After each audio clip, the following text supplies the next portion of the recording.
Hello and welcome to Unabridged, the weekly podcast where teachers take on books. This is Sarah. Join us for bookish episodes and a monthly book club pick. This is Ashley. Find us on Instagram, Facebook, and Twitter at Unabridged Pod, or go to our website, unabridgedpod.com, where the books we read are linked for purchase. This is Jen. Check out our Teachers Pay Teachers store, our Patreon page, and our newsletter. Please rate, review, and subscribe on Apple Podcasts to support us. You want opinions about books? We've got them. Hello, everyone. Welcome to episode 180. Today is our June book club episode on Laura Taylor Namey's A Cuban Girl's Guide to Tea and Tomorrow. We wanted to remind you that we are on social media, so check us out on Facebook, Twitter, and Instagram. We're at Unabridged Pod on those social media outlets. And also don't forget to check out our website at www.unabridgedpod.com. Before we get started with our discussion of the book, let's do our bookish check-in.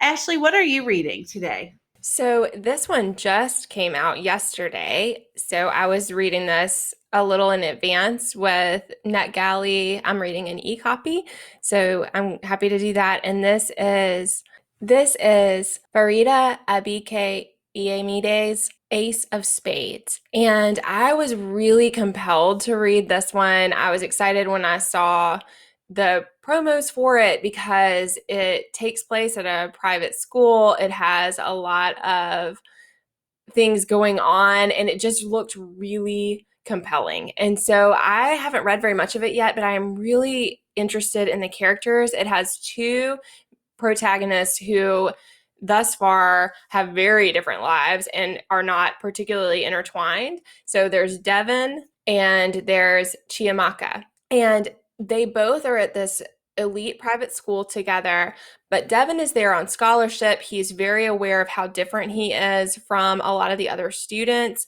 and he tries to keep a low profile. So he is not very well known, and on the other side of things, Chiamaka is the center of the social world at the school, and she is very aware of that. So she's a fascinating character to see into her mind as a protagonist because she is cold and calculating.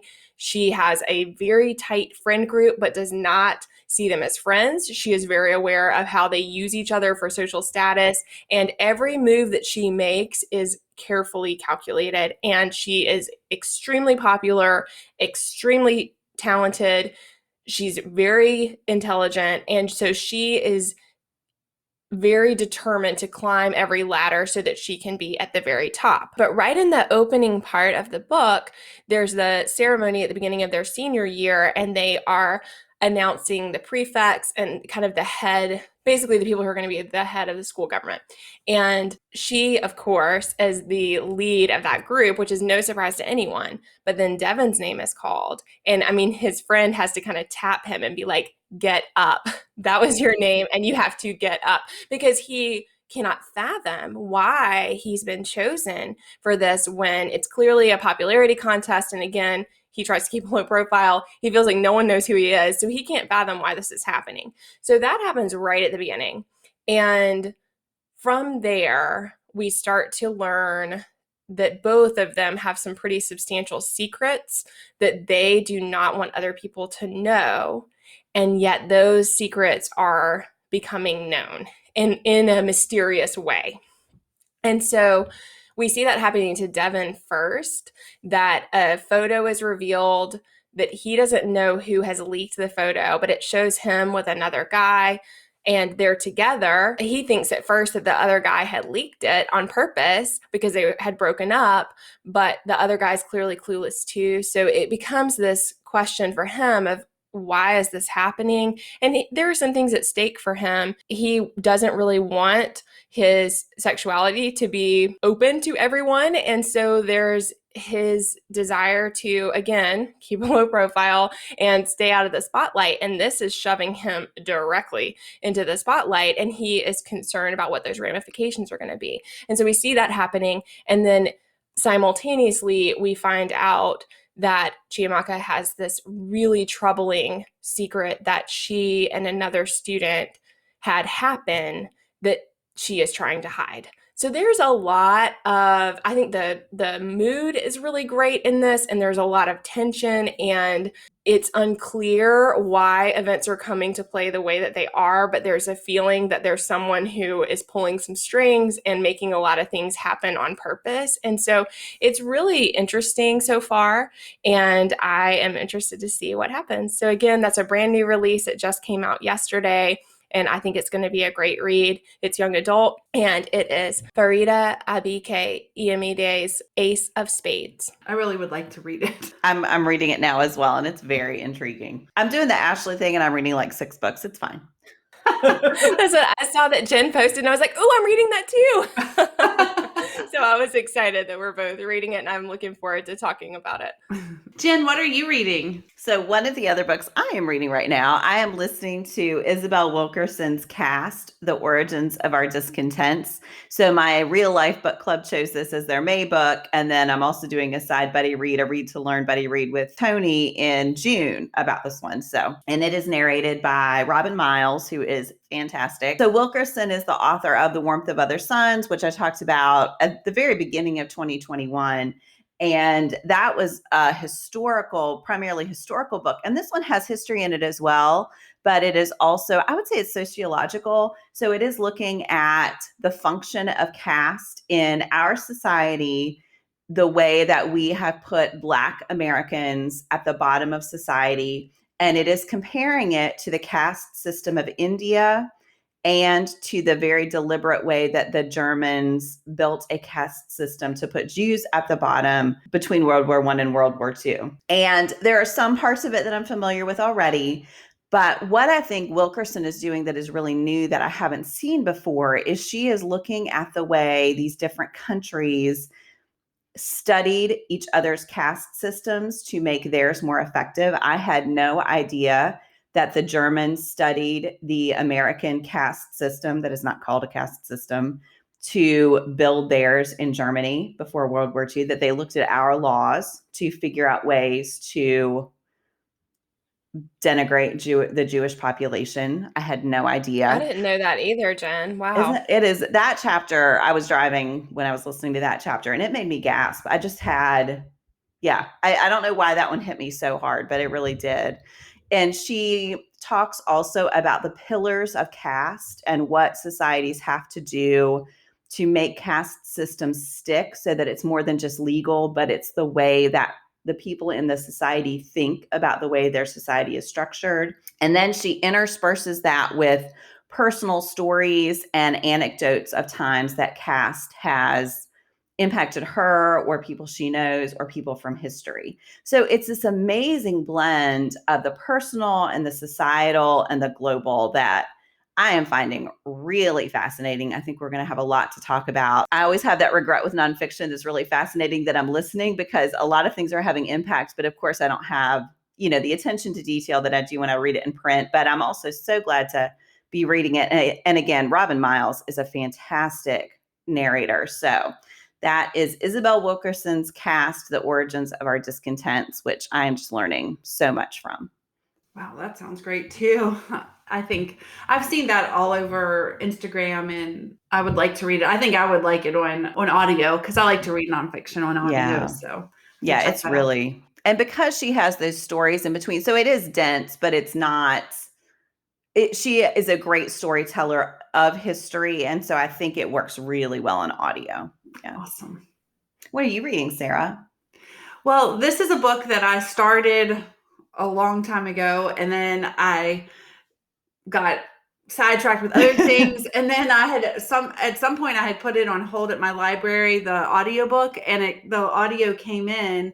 And so, because it had said like, you will get this in 4 months or whatever. So I just forgot about it. Well, it came in. So this is Sarah Morgenthaler's The Tourist Attraction. So I restarted it and listened to it. And I'm not going to go into great detail because we've talked about it several times because both Jen and Ashley have already read it. It's about a kind of a grumpy guy who lives in this tourist town in Alaska, and he has this restaurant where he basically treats the patrons of his restaurant horribly, and they're like, this is great, and they come back for more. So his name is Graham, And then there is Zoe, who is who has traveled to Alaska, and she's basically saved up all of her money over lots of years, and this is her like major vacation of a lifetime.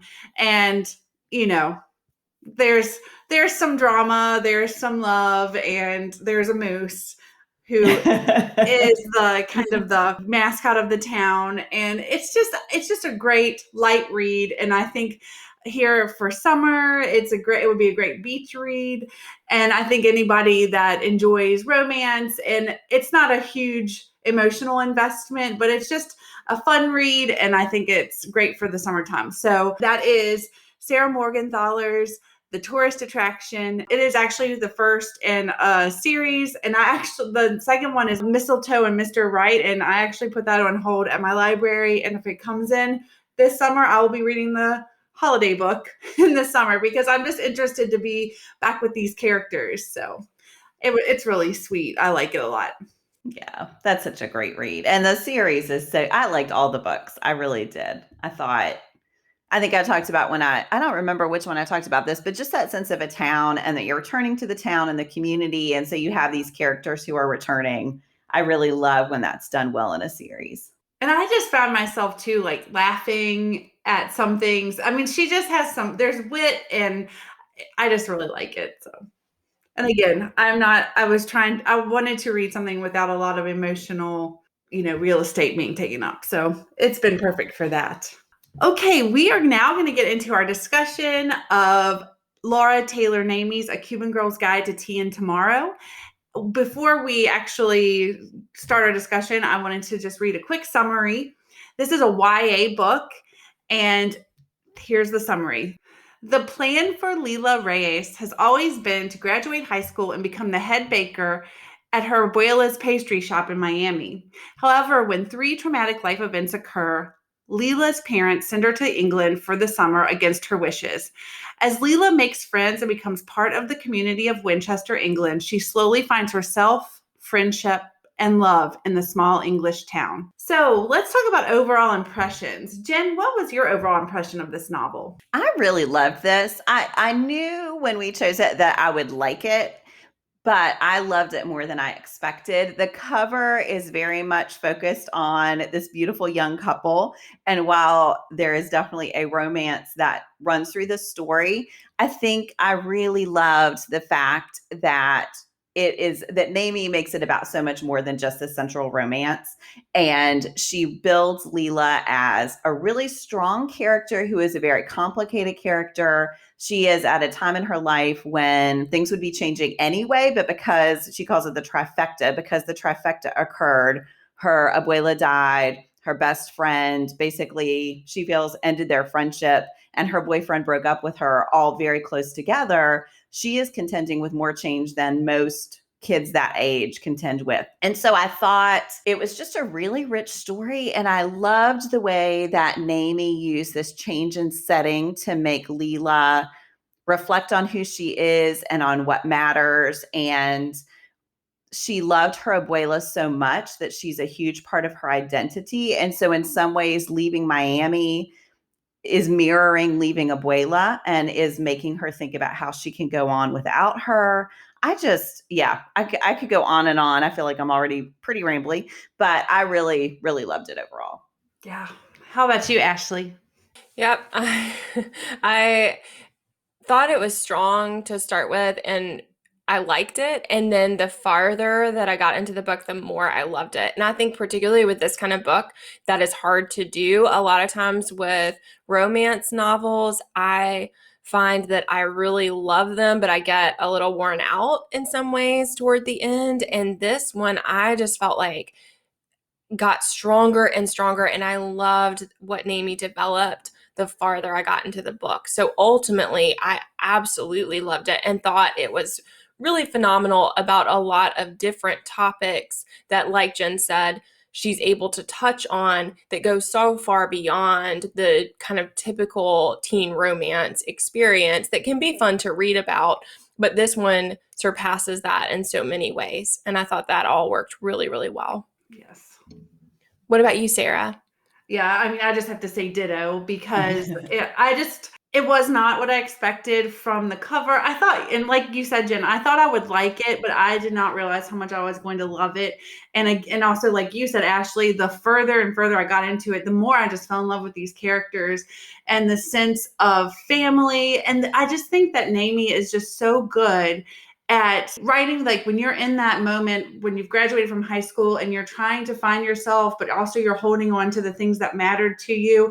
And I mean, it's hard. It's really hard. And I think she captures that so well in the book. So yeah, I adored it. And by the end, it was one of those ones I just wanted to hug because I thought she did so well. And I think she does a really good job at describing grief and how it's like a road. It's not something that is finite. It's just something that you always carry with you. And I just thought it was all really lovely. I loved it. So, oh my gosh, I just started to get weepy because I was just thinking about how when the first time someone tells her she needs a sweater, and that flashes back to Abuela saying that to her so many times, and the way grief can sneak up on you in these little tiny moments, and that it doesn't take much to bring back that vividness of the person you've lost. Oh my gosh. Yeah.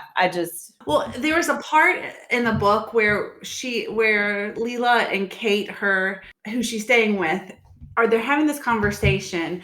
And I thought, like, to the point where I was saying about trying to leave what you were behind and become who you are going to be. And at the very end, Kate is also Cuban and she's from Miami and she has this strong sense of family, but she marries and her husband Spencer, the English guy, and she moves to England and makes a life there. And Leela says something to the effect of, when did you stop missing your family and what you had in Miami? And Kate says, any minute now. And I mean, I just thought that was so impactful because it's not that you're unhappy in your new life, but you still have those ties to who you were. And I just thought that was really beautiful. And so I think that Namey does such a good job of describing those complex things that happen especially as you're growing up and you make choices. And just because you make one choice doesn't mean you forget about what you're leaving behind. I just thought it was really beautiful. Yeah, I agree. Guys, I feel like I might cry. I'm just feeling very, Yeah. I couldn't say anything over here because I was kind of choking. So. I found that scene very impactful. Oh my gosh. Yes.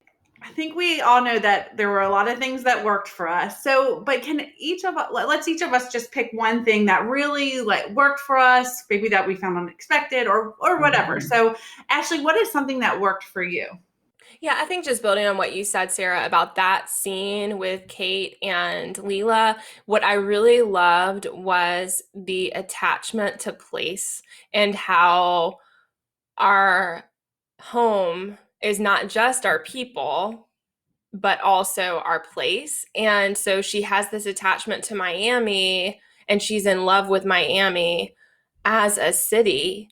And in some ways feels the exact same feelings you have of she feels that she's betraying Miami when she starts to love Winchester, and feels that she's betraying Miami when she starts wearing the sweaters and the clothes that Pilar sends for her. She feels that she is turning away from her loved one. And I thought all of that was just really rich because Namey does such a great job of encapsulating how our culture and our family is also tied to a sense of place, and that we have to find a way to carry those things with us. And yet that's never going to be the same as being in the place, but that doesn't mean that you should never leave the place. And I think all of that was just really richly done. And that scene with Kate, I told them before we started recording that when I was reading that scene, I had just put on my makeup and I was getting ready for work, and I just had to lean over so that my tears would fall onto the floor directly so that my makeup would not run down my face. I was like, I cannot redo my makeup. I'm not redoing this morning. I've got to get out the door. And I think it was just overwhelming. And I mean, I am traveling a lot right now. And so I feel that impact. But I think also in our lives, my life partner and I have traveled a lot, and you never stop missing the places that you have been from. And so I think that's what I really appreciate, is her trying to find a way and knowing that no matter what pathway she chooses, her heart will hurt in some ways, and that's okay. I think that was part of what I found really lovely about the book, is that there isn't a simple answer, and everything doesn't just work out, because once you love multiple people in multiple places, you're always going to feel that. And so all of that really worked for me. I thought, again, the connection not just to people, but also to place and what that does for us as individuals was really powerful. Jen, what worked for you? So I'm really torn between two things. I think I want to talk about the friendship facet of this book, because I thought that was really done. And in some ways, I think the romance and her grieving for Abuela stood out more in the front of my head when I think about this book. But I think the friendship is a really rich part of it. So her friend Stephanie, they had planned to be together in Miami after graduation, and they had all of these plans. And Stephanie had been making alternate plans to go to Ghana for a long time, for months, and had not told Leela. And Leela feels really betrayed and is trying to understand, but just feels as if Stephanie was lying to her, and that by making this choice, she is saying she doesn't want to be friends with Leela anymore. And so one of the really vivid parts of the book, for me, is when she's in Winchester and she's gradually letting in these new friends who are helping her to understand herself. And I love Leela because she is such a strong character, but she starts to see the way that sometimes her strength can overshadow the people that she loves. So Stephanie says that the reason she couldn't tell Leela about these plans is because Leela would have persuaded her to stay and not to do this thing that she dreamed about. And she discovers that her boyfriend had broken up with her because her personality was so strong that he felt like he couldn't understand who he was.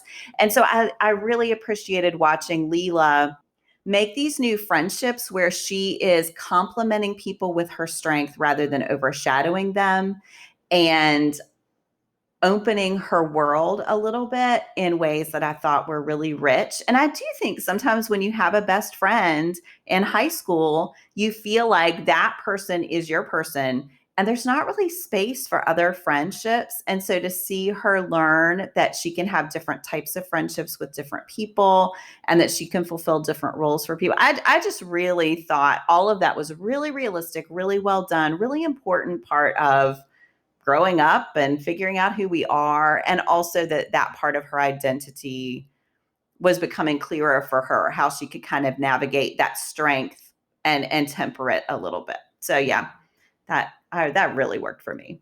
I think that both what you said, Ashley, and what you said, Jen, that it just really resonates, because I think that also, like with place, unlike you, Ashley, I've mostly lived my life where I grew up. And I think that it can be a blessing and a curse at times, because the longer you're there, the more it is difficult to think about going someplace else, because you have this comfort. And it really resonated with me with Leela wrestling with that, even though she's much younger than I am, but having that strong sense of family and community and not wanting to leave, but then finding something that is amazing somewhere else. It's almost like I resonated with that, but it was almost like a yearning that you feel like, because trying to take that leap and do something like that is difficult, but then the reward is worth it. So I thought that was really powerful. And then with the friendships, I think a lot of times you feel like when you're in high school, you feel like these people are going to be your people forever and ever. And then it is so hard to see past that. And then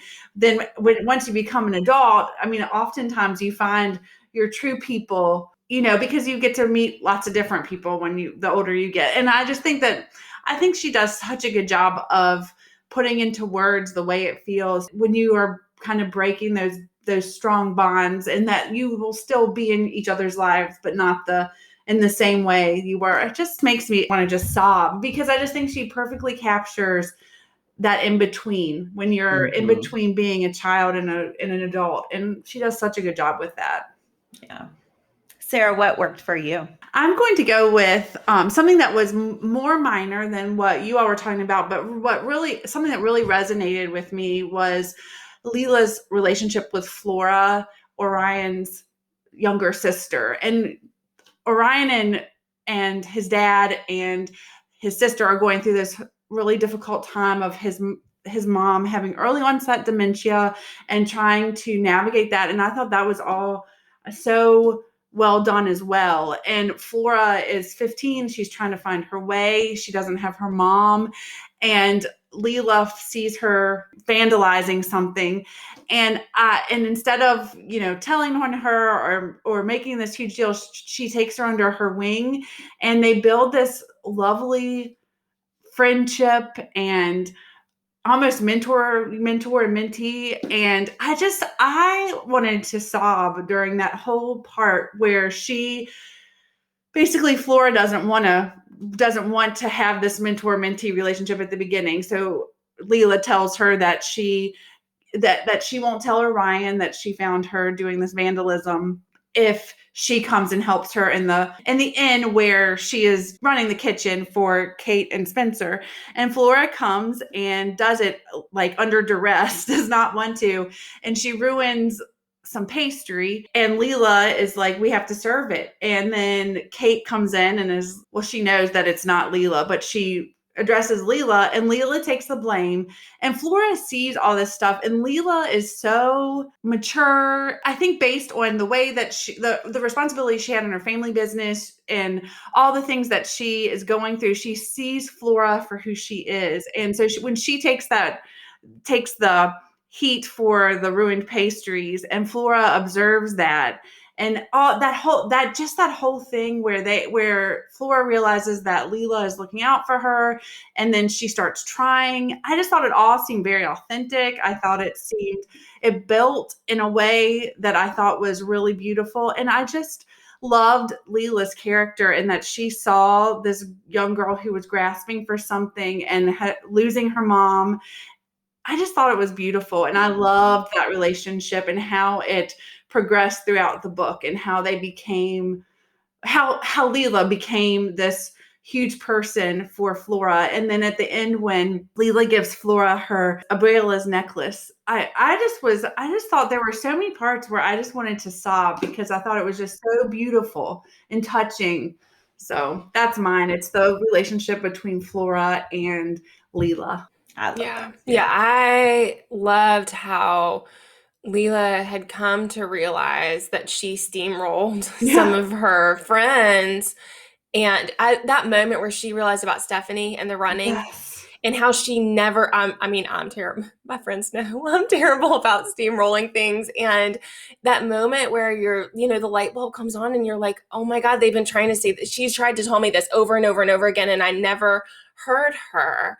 And then we see how powerful, on the other hand, that same command can be when it's handled in a way that supports instead of hindering. And I just thought all of that was so rich, because I think we are all in that work in progress as people. And certainly I don't think I was anywhere near that mature at that age, but it is a struggle I continue to have, is how do you use the parts of we cannot change our personalities entirely. So how do we use what we have in a way that we hope helps the people around us and the people we love, instead of hurting them? And I just thought all of that was so rich. And with Andreas too, that like, even through all of her hurt with him, that she could realize that about herself and take that in, and then be able to move forward. And then I love how with Flora, and I mean that scene, Sarah, where she just really owns it and is apologetic, and I just thought was so well done. Yeah. That was why, like I said in the beginning, I just felt like the book got stronger and stronger for me. And it was those things that the first part I was like, but then when it developed and you saw how it tied together, I thought that was really amazing.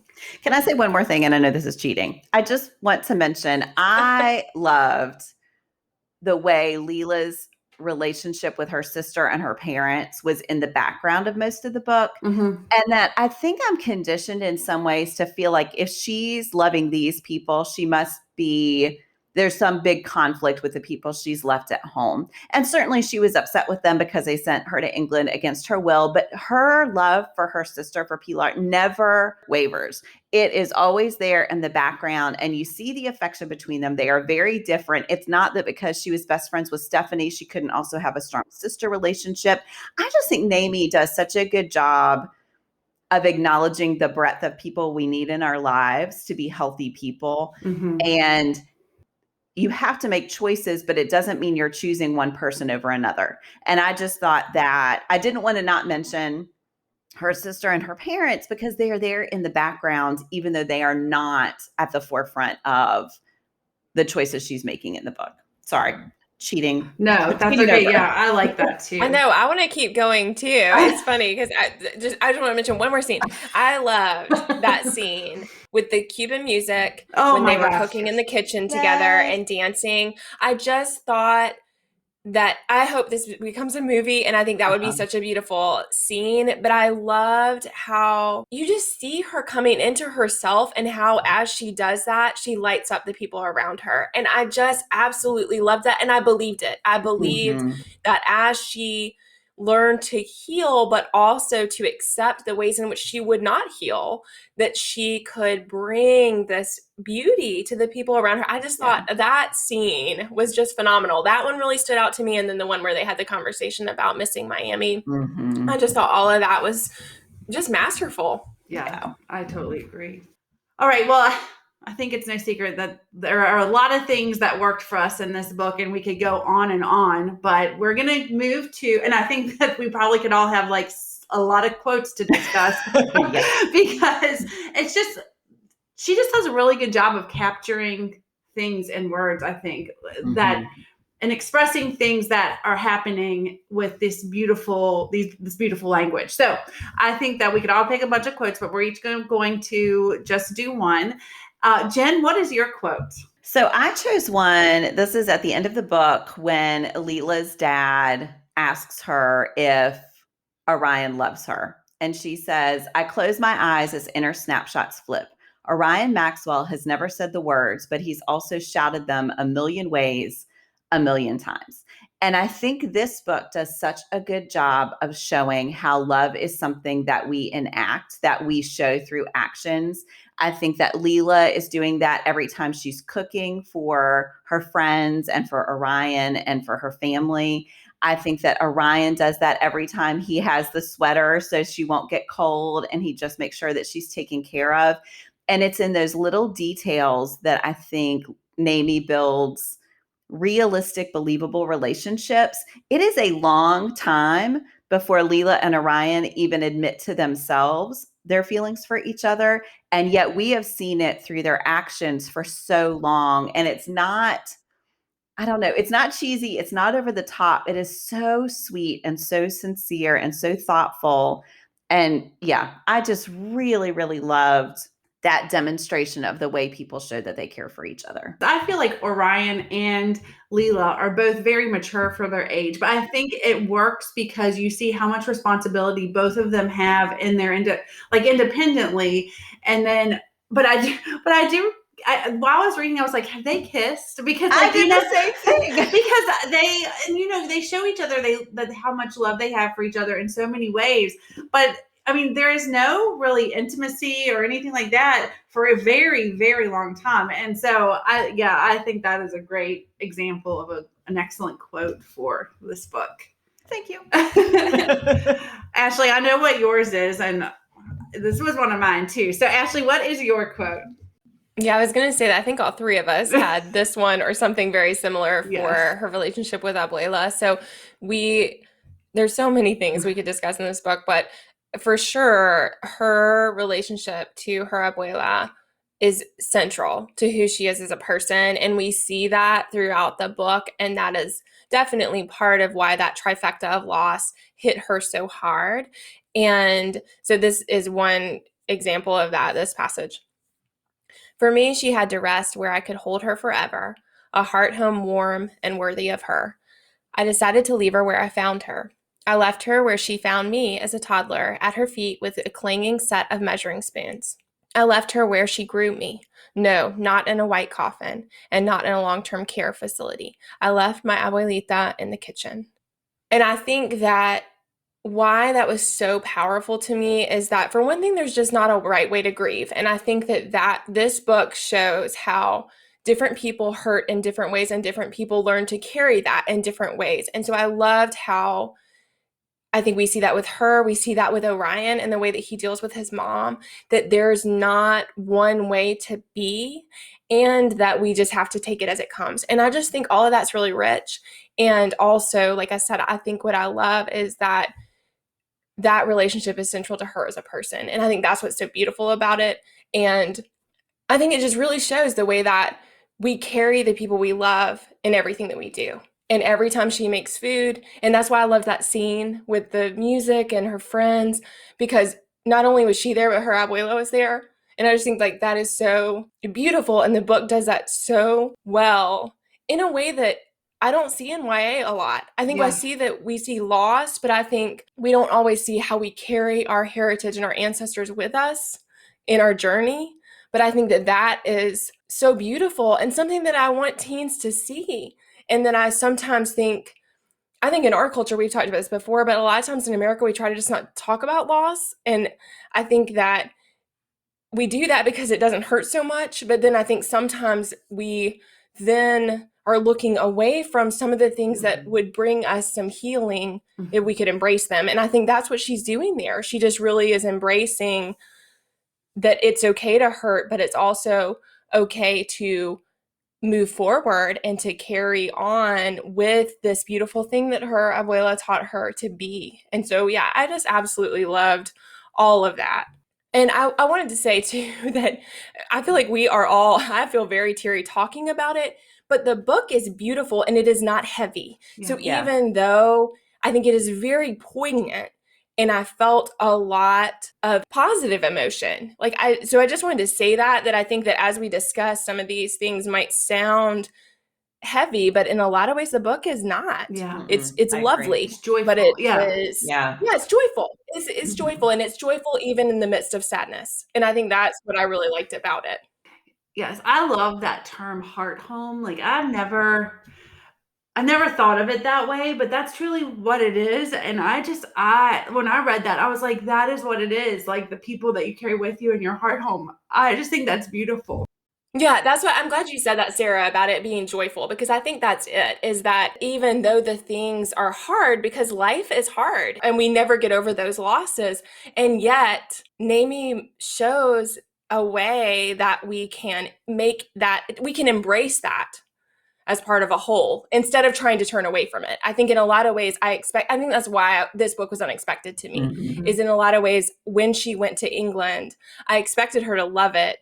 I did not expect that she would love it, but find a way to embrace it and all the other things that she carried as well. And so that's what really worked. With that quote and what you were saying about like her exploring grief with Orion and his mom, and then Leela and her abuela. And I just thought that conversation that Orion, after Leela goes with Orion to visit his mom, and afterwards she's like wrestling with all these things, and he's asking her what she's doing, having an internal wrestling, and he's asking her, and she voices what a lot of us maybe think, but it's hard to verbalize. And she asks about which is worse, like abuela dies suddenly from a heart attack and she finds her, and then his mom he's slowly losing his mom because she doesn't remember him.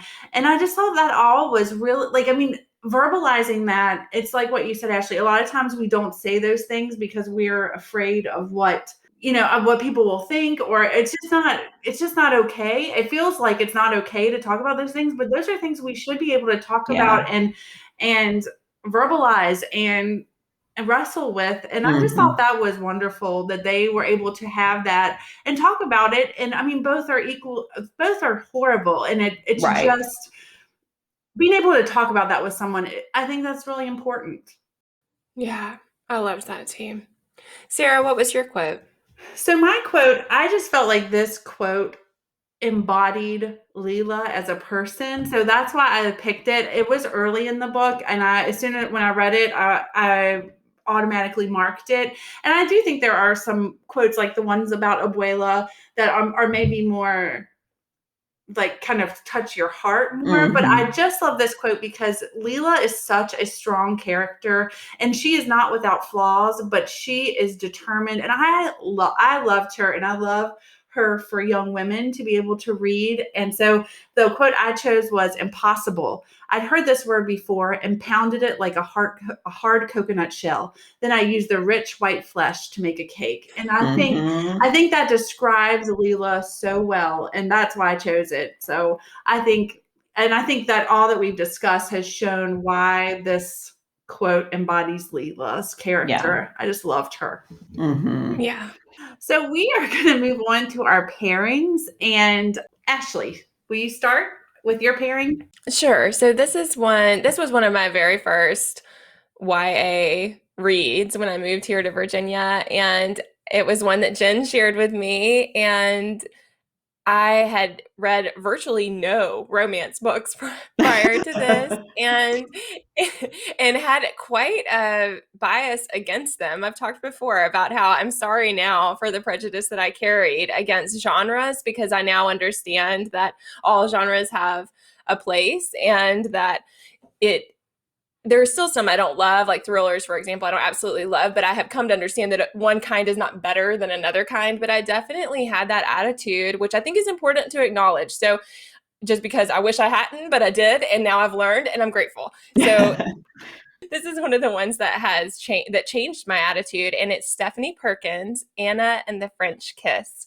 And that was the first one I read of hers, but I have read all of her others. And I think that what this one has in common is that Anna is excited to go into her senior year of high school, but she is sent to a boarding school in Paris against her will, and she has to adjust to that reality. And so there is definitely that similarity of this is not what she wanted. She had a future planned, and this was not that plan. And so like Leela, who gets sent to England and is desperate to come back home, we see a lot of that with Anna.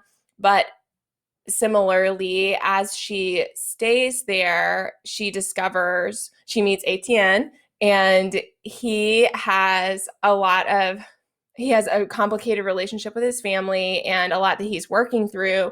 But as they get to know each other better, she comes to see the beauty in where she is, the joy in discovering a new place. And I think all of that is really well done. So I've shared about this one a little bit in the past, and it has been a while since I've read it, but I think that there's a strong similarity as far as figuring out who you are in relationship to being put in a new environment where you have to find your way. And so that definitely happens for Anna here. And I just love Stephanie Perkins. I think that her work is really fun, but also deals with some heavy issues in a way. Some of the style, I think, is similar to this one in the sense that there are heavy things to work through, but the characters are working through them in a way that is believable and that is a rich reading experience. So again, that's Stephanie Perkins, Anna and the French Kiss. I like that one too. That was one of Ashley's recommendations for me in a prior episode and I read it, and I really thought that was a sweet book. I liked it a lot. That book made me giddy when I read it. It's so, I just love it. Jen, what is your pairing? So I picked Amy Spalding's We Used to Be Friends, and I read this one as part of a buddy read as well. It is a book.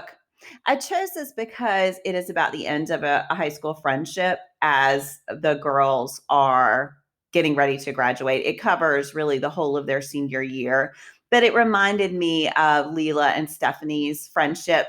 There are certainly differences, but I think it does a good job of acknowledging both how important friends are to us and the way that sometimes we change and grow away from each other. And this one, I listened to this one on audio and I really loved it. It's told from both girls' perspectives, and it alternates between chapters with different narrators, and both narrators are amazing. But the really unusual thing about it is that one story, Kat's story, moves forward through their senior year. So you start at the beginning. Kat and James is a girl also, are best friends. And you see Kat's world changing as she moves forward. And James's story starts at the end of their senior year when they are no longer friends. And her story works backwards. And so you see it's really interesting because Spalding uses that to show the exact same scene from their two perspectives. And you see how one girl interpreted what was happening in this way, and then the other one saw things completely differently. I will say, I think this is a heavier book than A Cuban Girl's Guide to Tea and Tomorrow.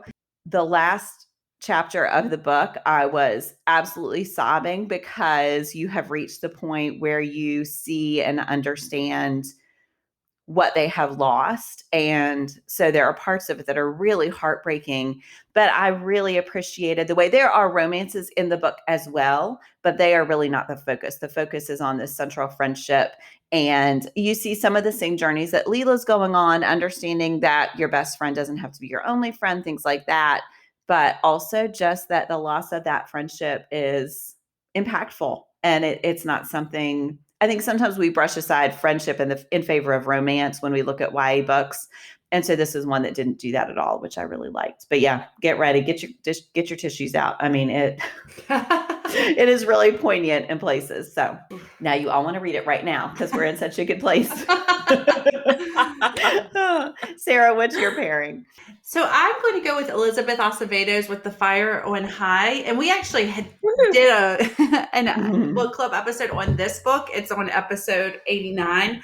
Holy moly, we're on 180 and that was episode 89. That's crazy. Wow. But it doesn't seem that long ago. But I thought this was a great pairing for A Cuban Girl's Guide to Tea and Tomorrow because there is a central, very strong female, young adult female character, Imani Santiago, at the heart of this story. She actually has a really, really strong relationship with her abuela. Her abuela is her guardian, basically. And so they have this really strong relationship. And Imani has this really amazing impact on the food that she makes. So she is an aspiring chef. So I thought that there were a lot of similarities. There are a lot of differences too to A Cuban Girl's Guide to Tea and Tomorrow, but I thought that this would make a really lovely pairing. And if you liked A Cuban Girl's Guide, I'm just going to go with the shorter name. I think you will enjoy With the Fire on High. There, like A Cuban Girl's Guide, there is a romance, but it's not what you take from that story. I think it's the family and the importance of finding yourself and making your own way and blazing your own path. That is at the heart of this story, which I feel like is also at the heart of Leela's story in A Cuban Girl's Guide. And Imani is just a great character. She has a daughter, and so that's a really rich component of this story about how she's navigating high school and being a mom and all the requirements that come with that. I just think that both of these provide a really good, awesome food descriptions, and then also the relationships between family and how you make your way. So I think that's With the Fire on High by Elizabeth Acevedo makes a really good pairing to A Cuban Girl's Guide. I think that's a great Yeah, I book. hadn't thought about that, Sarah, but that is a perfect pairing. Okay, before we wrap up our discussion of A Cuban Girl's Guide to Tea and Tomorrow, we are going to go with our bookish hearts. And Ashley, how many bookish hearts do you give this book? No surprise to people who've been listening. I give it 5, all the hearts, but 5 bookish hearts. How about you, Jen? Yep, 5 for me too. And I will round that out with 5 from me because I thought this was an excellent, excellent YA book. And I'm so happy that we chose it for book club and also for our buddy read this month. I'm excited to discuss it. All right, before we end, we came up with this topic, but we did not realize how much we were going to be near tears throughout this whole episode. So our Give Me One is a movie or TV show that made you cry. Jen, what is yours? I have a short list. And then as Sarah and Ashley were adding their short lists also, I was like, oh my gosh, yes, those two. But I will just pick one. So I really, really loved Nomadland. And It is a very quiet movie if you have not seen it. It is based on a nonfiction book of the same name, but the movie just brings that book to vivid life. And Frances McDormand plays Fern, a woman who, after her husband dies, she is traveling the country in essentially her van and joins other people who are doing the same. And there are a couple of scenes in that movie that, thinking about right now, I could just start sobbing. And they are sad, but also beautiful. I think there's a sense in the movie that they're condensing their lives to what really matters in some sense, which makes the things that matter all that much more resonant. If you have not watched it, I could not recommend it more. It's award-winning now, over and over and over, but it is really brilliant. So Nomadland makes me cry. I haven't watched that yet, but I know that it's gotten a lot of accolades. It's amazing. It is amazing. Oh. Ashley, what is yours? So I got this from a recommendation from Sarah. I watched the Netflix series Never Have I Ever, which I absolutely loved. And I had a list as well as Jen, but I wanted to share this one because I think it is also YA in the sense that I think it's a good fit. If you loved this book, I think that this series has some similarities as far as like development of character and things like that, and complex family relationships, those kinds of things. So this one centers Debbie. She's in high school. She lost her father the year before, and he died suddenly of a heart attack in a pretty public way. So then everybody at her school is very aware of that. And she experienced some trauma related to that then impacted her connections to people at high school. And she's trying really hard to recover that and to make her way in a totally new way at her high school. And it is hilarious, but oh my gosh, I shed some tears. Yeah. And because I just thought it was beautiful. It was absolutely beautiful. And I thought that the ending of that first season could not have been more perfect. So I just highly recommend it. I think it was an amazing series. I can't wait to watch the second season. So well done. I love the friend groups. I love the way that she's navigating friendships as she also wants to grow up on her own as a person, and then all the family dynamics. So definitely made me cry. Also a great fit as far as like has some similar things going on to this book. So what about you, Sarah? What's your pick? Yeah, I love Never Have I Ever. I don't cry a ton in books, but when I watch something, the tears come. So I have cried in a myriad of different different shows and movies. But when I was thinking about it, I was thinking about what is the first movie that made me sob, and it just like impacted me in this huge way. And so that movie for me was Steel Magnolias. I love that movie so much. I love the relationship between the women. But when Julia Roberts' character dies, Shelby, when she dies, I mean, I was a mess. Like I wanted to lay on the floor and just sob I watched it when I was fairly young, and I hadn't experienced great loss yet. And I mean, in that movie, like it made me feel that great loss. So it's Steel Magnolias. But I did want on Jen's list, she has the 100, which is streaming on Netflix. And I have to say, there's one episode in season 1 that made me like, I have not cried in a show like that since. I was a wreck. I mean, I just could not get myself under control. So the 100 in my adult life is because for one main reason is because in the last year and a half, I have avoided all things that might make me cry. So the 100 is also an excellent choice. All right. Well, if you would like to share with us, we would love to know a movie or TV show that made you cry or feel all the feels. And you can hit us up on social media. We will have a post on the Monday after this episode that will give you a chance to share those in our feed. And we would love to know those ones that made you laugh, made you cry. And then hopefully sometime we will go with what made us laugh. We hope that you read A Cuban Girl's Guide to Tea and Tomorrow and join in the discussion on social media. And if you'd like to join our buddy read, we would love to have you for that. So just hit us up on Instagram, DM us, and we will be happy to add you there. And thanks for listening.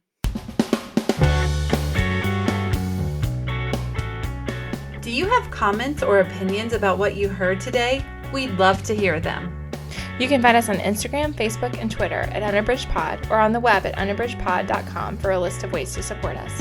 We'd like to thank Jared Featherstone, who composed our theme music, Strings of Light, and Katie Amy of Amy Photography, our podcast photographer. Thanks for listening to Unabridged.